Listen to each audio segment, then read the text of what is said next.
izango ikusgarri ezain da.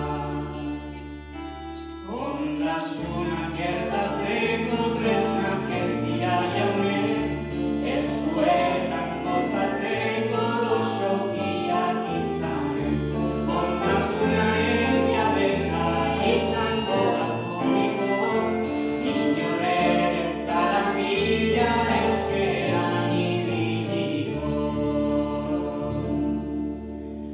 Irentzi bat entzuko ez bataren aurrean, oskorria zabaltzen da euskaldunen lurrean.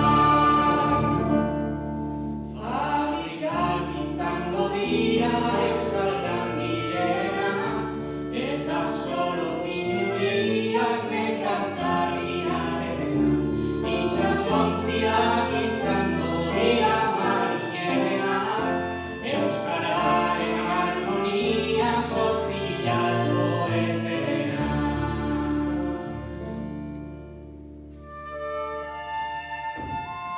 Eta orduan, orain hasi den borroka luze honetan, nork bere lekua kontzienteki eta responsableki hartu ondoren, Ofertaren eta demandaren erreinua abolituko dugunean, Inor ez da langosta plato batekotik salduko. Andreak ez dira ez gau baterako eta ez gau guztietarako erosiko. Euskal Herrian ez da klase sozialik izango, eta euskaldunak zoriontsuagoak izango gara.